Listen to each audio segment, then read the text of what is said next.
ngrokekno negara bangsa uga mel nyuksesno pembangunan kita iwak pindang tengah sekolah yo tumandang bangun negara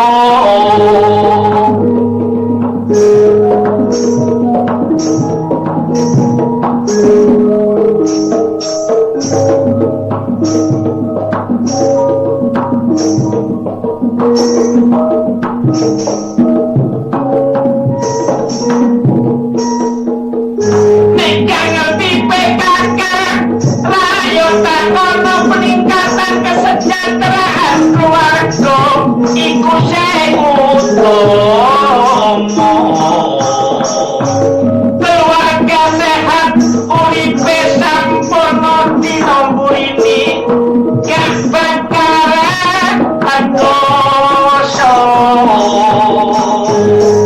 ane kabeh ku singkatane keluarga berencana ikut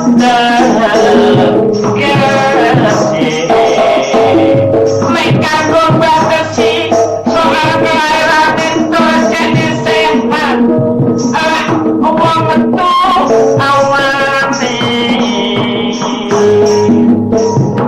empat iku apa pilih perjuangan penggayatan pengamalan Pancasila gue berdoa untuk biaya di sektor menanggung pengamanan Pancasila jadi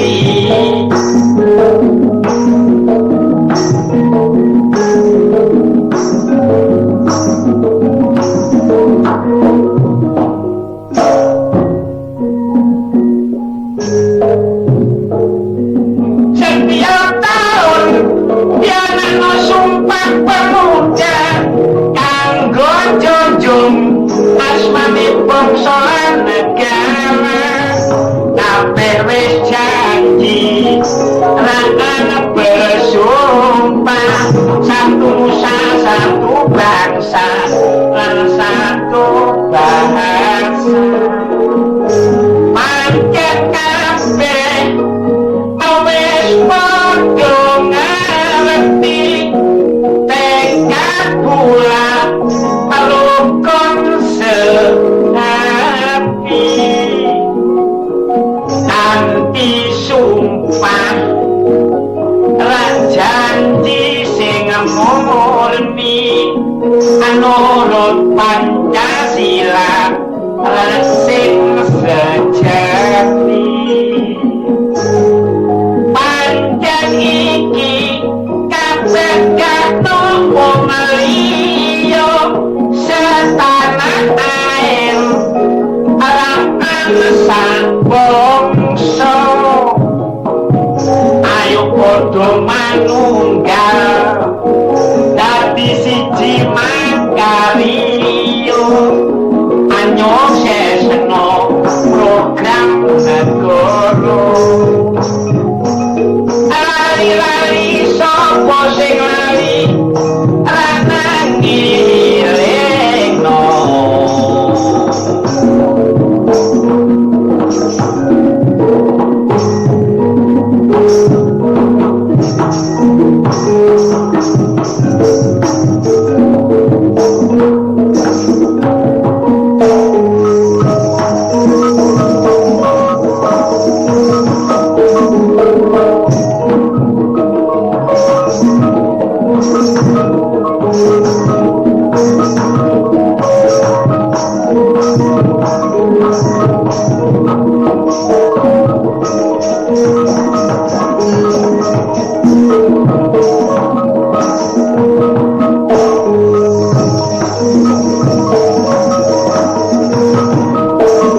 Senajan urusane gak sepira perlu montor jawatan digawe ngeluyur, tapi supire tansah kepikiran bayarane gak cukup kanggo mangan saulan. Ngalor ngedul montore kondangan saking jengkele ditelekno omprengan.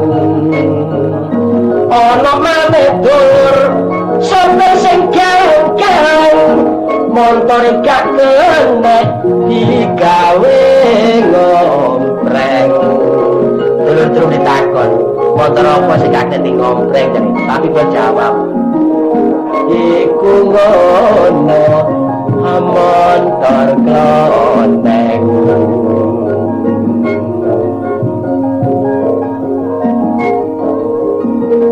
Baru putih truk Surabaya mongko nyawiji bangun ya.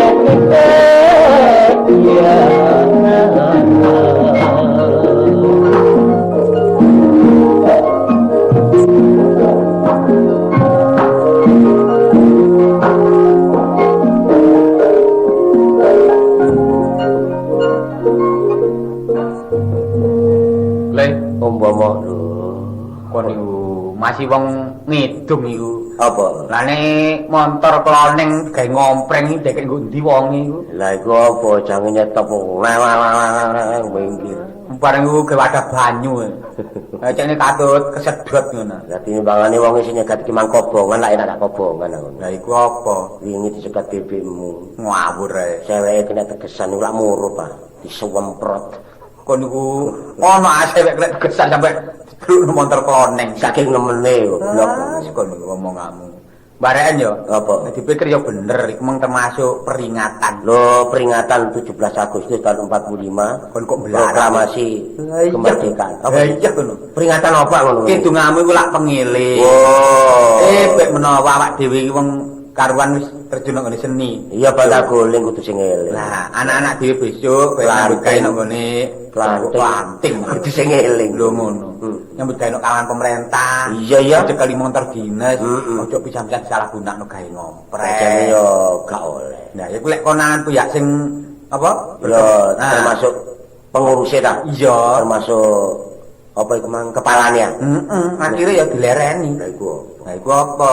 Lah mulane awak dhewe nedo nrimo, kenek gawe pengiling-iling. Iya, ya apa saniki masa-masa pembangunan iki embong-embong sing kiye dijembarno.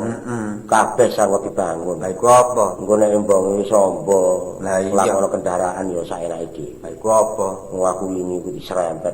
Serempet apa? Bebek.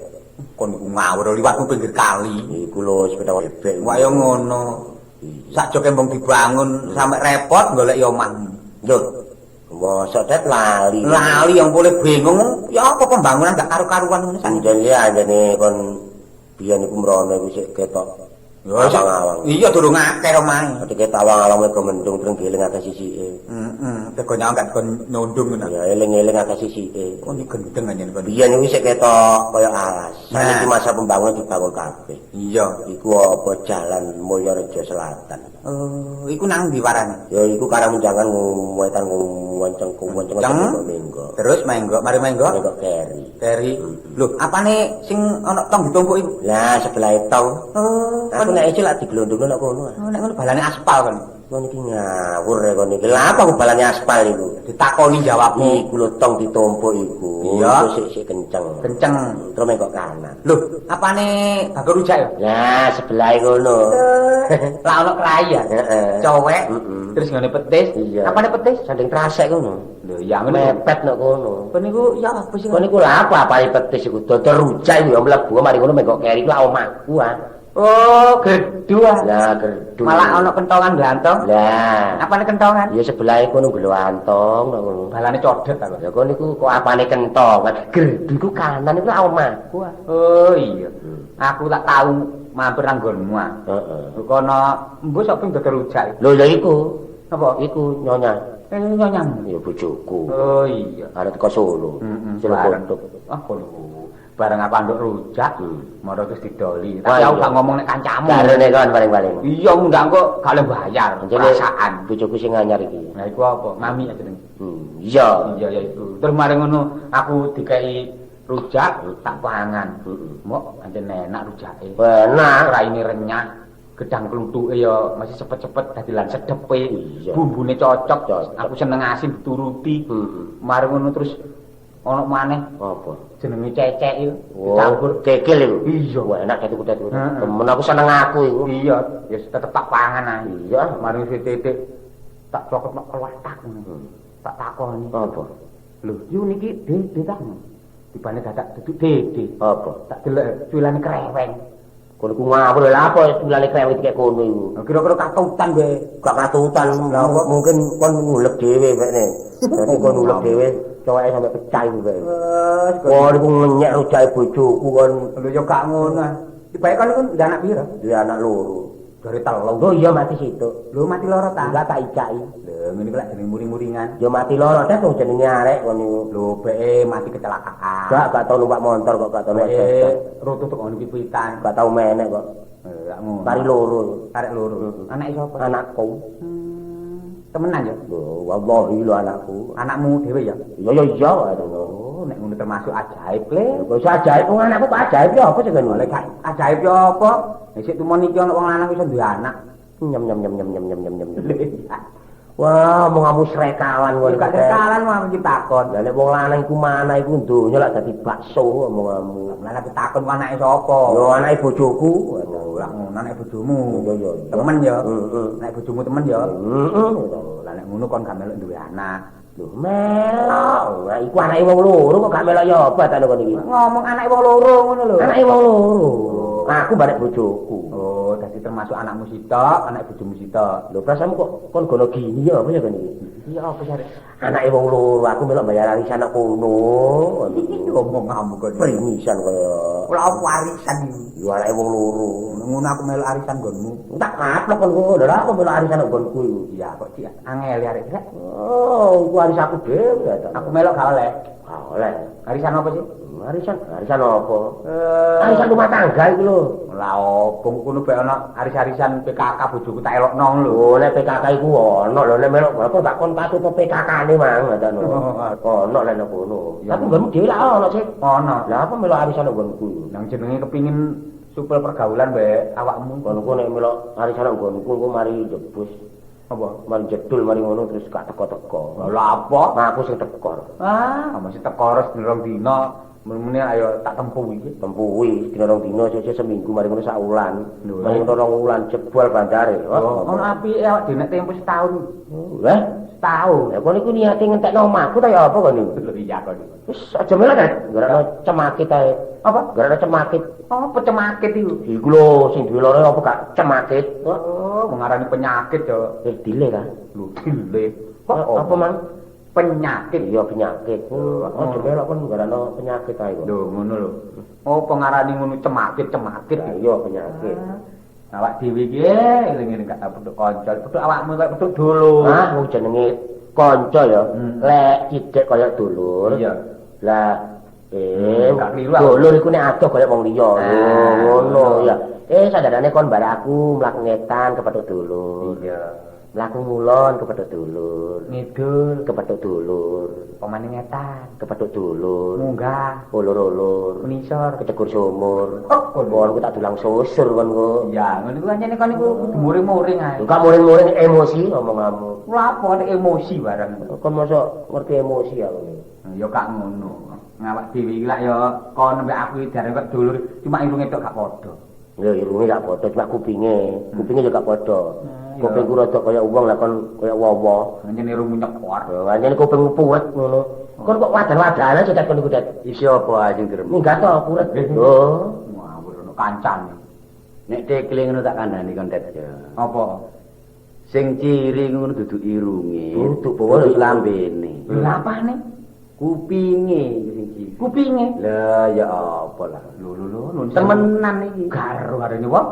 Gak percaya kan. Iya, wae durung tau diparut wong kene kon. Lah apa sih mau ngomong ya terang-terangan kok ya. Lah apa kupingku kok ciri ku Gak kuping percaya. asli kok. Nggih, coba sih. Ngiduk kene lho. Iya. Sik tak takoni. Takono. Kle, Apa wae? omahmu ndi? Surabaya. Duwe bojo, Duwe, duwe anak, duwe. pira? Loro Lanang tah wedok. lanang barek wedok. Nanya. Lho, Oh krungu ah? iya. Gak kru. Gak kru. Lah iku ciri kupinge kan ya. Apa lah. Ya apa rek? Lah kok takonmu ngono iku. Lah takon ku kurang jelas ta. Nek jelas wis jelas cuma mburi ngono mang lho. Ya gak krungu. Coba sih pisan maneh. Kle, Apa wae? omahmu ndi? Surabaya. Duwe bojo, Duwe, duwe anak, duwe. pira? Loro Lanang ta wedok? lanang wedok. Nanya. Mas. Lho. Oh iya, gak krungu. Diomongi kan yo gak ngandel. Kono aja melok-melok temen aja melok tak geraji dengkulmu kan kok jeneng ta. Wis saiki ngene sijine bawa sing takon aku. Takono. Iya, Oh, ngomong takoni gak jelas sing mburi mang kok. Ya, rungokno ya, Pak. Iya. Kle, Apa omahmu ndi? Surabaya. Duwe bojo, Duwe, duwe anak. duwe. Pira? Loro. Lanang ta wedok? Lanang wedok. Heeh. Lho iya, Iya. padha ae gak krungu. Gak nyaut ngono. Kupingku yo kena apa ngono kok. Ya kok ngono gebokno dhewe awakmu. Lah masih kok nek tak ngono yo bingung kok. Ya ora kok ya. Bawa Lah apa kle? omahmu ndi? Mojokerto saiki kle. Ngono ah. Heeh. Duwe bojo, Situ duwe anak, loro kle. lanang wedok. Lanang situ wedok situ. Ewe. Sing situ ana ngene mbahne. Ewe. Saiki tak go mulih. Ewe. Sebab wis wayahe sekolah. Ewe. Seragame sih Gak takon. Biyen biru putih sakniki abang putih. Bakon seragami lorek. Bakon seragami ijo lumut gak takon anakmu. Nyatane kon yo gak krungu lah nek aku njawab lak tegas krungu. Teges dilokno. Lah aku mosok takon sekolahe wong meng. Sekolahe ngono dekne. Lid, Tuk kancane jak geger. Kon mau iki, Den. Omahku yo Jombang, kampunge Wonosalam. Oh, Wonosalam. Iya. Tapi nang Surabaya. Iya. Duwe bojo, Duwe, duwe anak, duwe piro? telung Lanang wedok. lanang wedok. Heeh. Wong sekolah nyopir melok mbane. Cici. Ya opo arek. Muring-muring wae arek wae. Nah iya. Wong wis sekarang gak tawek krungu kok murang-muringan. Wadah rambutnya mari dikriting lho. Aku ra jane asih brentek. Asih brentek. Asli. Lho, alisnya kan dijokur ta? Kata jabuti ya. Lho, Alis gak apa-apa ngene lho. Kok ketoke rata. Mancane alis ku delok rata. Asli. Brengose kok iso rapi diapakno lho. Iya tak keri. Dikeri. Oh, klambine. Oh iya. Anyar. Wah, anyar. Jahitan ndi? Jahitan Mojokerto ya. Mojokerto. Iya. Tukune pira? Murah kaine cuma jahitane rada larang. Pira jahitane? Jahitane gak 3.000. Mana Mas?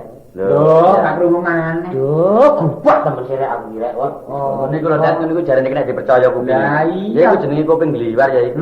Waduh, nanti sepatuan bu. Iya sih. Gawe celana.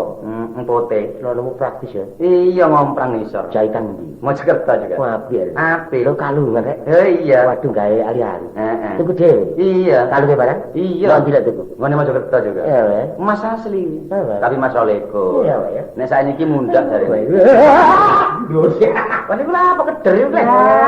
Minggat ta wae kutek kok. Lah apa minggat? Niku ditakoni anake enak terus ngeres ae. Sita, kon iki kancamu loro kok kon minggat. Seneng kon kaijenan. Yo gak seneng yo, Wan. Lah pan. Jaraknya takon ngono mang, ngono apa? Ya pritil ae. Cuk ngono Tak ta. bales boleh ngono. Untuk kancane. Oh, ngono. Sing biasa. Biasa. Biasa kok ngomong wele iku. Lho ya. Rasamu bisu ah. Ya wis tak kejak guyon. Ya apa wae arek ngene. Kadung ciri tok tak kejak guyon. Ya sing apik ya digawa nang mburi ae. Lah apa? Dikum ono jublangan. Oh iya nek Ngono yang gawe wis mumut entasen. Mari ngeroki lah ora ketok bole kok. ngomong ngawur. Ngene lho Rek, ya. Iya, iya. Apa sih mau sekedar keguyonan. Ya.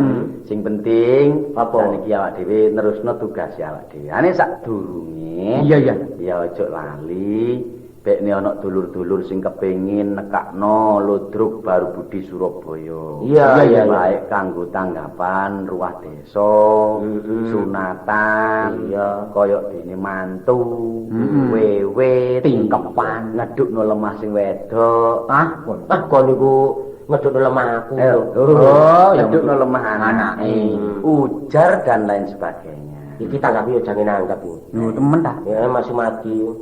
Lah jange nyunatno aku. Nyunatno putrane. Nanggap Ludruk Baru Budi Surabaya. Ya. Tak suwun enggal-enggal rawuh nang perwakilan-perwakilan sing ana. Iya. Dene nanggone Simo Kalangan Baru. Gang loro nomor 12 nanggone Mas Hadi Wijaya, lah nek omahe Baru Budi langsung nanggone Kali Bokor Gang loro nomor 5 Surabaya. Nah nek kepengin ketemu Cak Bowo ya nanggone Jalan Empunala 245 Mojokerto. Oh, iya. Wis cukup ya. Ngono. Iya. Ya. Cek nek keamanan tanggal ayo padha nang ngandek-andek ya. Oh iya. Ayo. Ayo.